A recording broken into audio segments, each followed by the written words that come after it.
Brenda Mercado, and I've been a childcare provider for about 3.5 years now.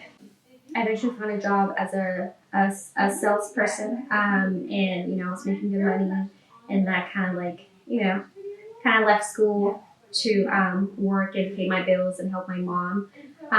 But then throughout the years, I've always wanted to work with children, so I actually found out through a friend that she had opened her daycare, and that kind of interested me. And then I was just asking her more questions. How do you do it? What does it take to open a daycare? So eventually I was like, I think I want to have a daycare. So I left my job and I started with doing research, and I opened my daycare. I'm in the field of education, and I was really, really curious about the disparities that I would see amongst incoming kindergartners in terms of the knowledge base. And year after year, I saw the same thing. I'd see maybe 5 or 6 students who were so empowered and they could identify ABCs out of sequence. They knew their phone numbers, their colors, all the basic things that you're looking for. But then the remainder of the class oftentimes was at a disadvantage with that information. They had no knowledge of those things. They could sing the ABCs, but if you asked them to identify letters out of sequence, it was very, very challenging. I taught elementary school in the Diocese of Oakland, ages K through 3. And what I realized at the time was that there were many children of color who weren't even testing into kindergarten. And I thought to myself, this is awful and this must change. And I felt that, I could make a difference, particularly here in my community, which at the time was predominantly African American.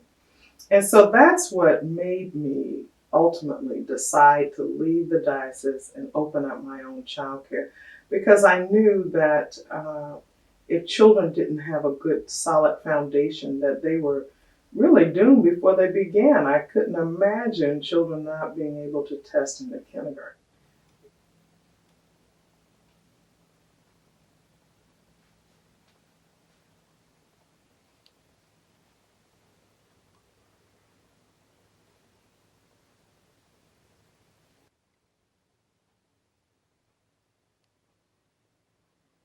Point out the oranges? Where do you see the oranges? Right there, yeah. I don't see it. How about you, Theo? Where do you see the berries? Can you point out the berries? Right there, yes. How about you, Luciano? Can you point out the strawberries? Where are the strawberries? Right here. Sometimes if we were to get sick, then I wouldn't be able to leave my daycare and go get help for myself, because then I wouldn't have anybody that would be helping the kids and replacing me, unless you have an assistant. But it's also very hard to find an assistant if you don't have the proper resources. Some of them don't have any medical coverage. If you don't have a spouse or some other way, or you're paying some maybe exorbitant amount into a fund, what do you do for medical coverage? So when you get sick and you can't work, you're contagious or you're injured in such a way that you can't work, you can't lift children, you can't bend, you can't sit, what do? I can't do anything. I can't survive myself. I can barely pay my mortgage. I can barely pay my PG&E, water, gas, property taxes, and let alone my amazing assistants that work here and help me with the children every day. So funding is a huge part of this. And also, what about my future? What about the 40,000 child care providers here in this state that have not been fortunate enough to set aside money for retirement? Many of them are working till they're in their 70s, and I've even had cases where folks have been in their 80s. And that's unfair. We, after all, are educating the state of California, and when you talk about providers nationwide, we're educating the nation. However, we are the least. We are at the bottom of the totem pole, and that really is not fair. We enable families mothers to get their education. We allow families to thrive, but yet many of our families as providers are struggling. And it's really a system that has to be revamped.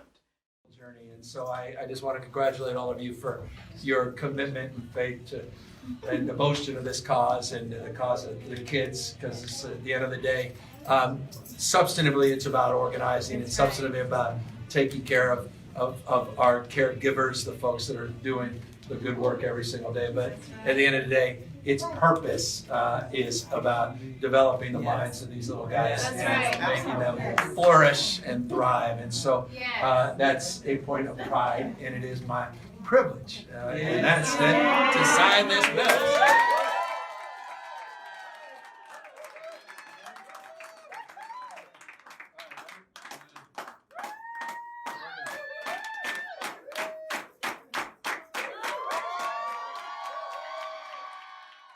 Well, the reason why this is so important, it will allow us to have a seat at the table. That means currently we have legislatures that are making decisions that don't even know about our field. So who best can tell about our field other than childcare providers? So by us having a seat at the table, we can set our own destiny. We can say, no, we need X amount of dollars because of this, that, and the other. No, we need better medical. No, we need an insurance, retirement.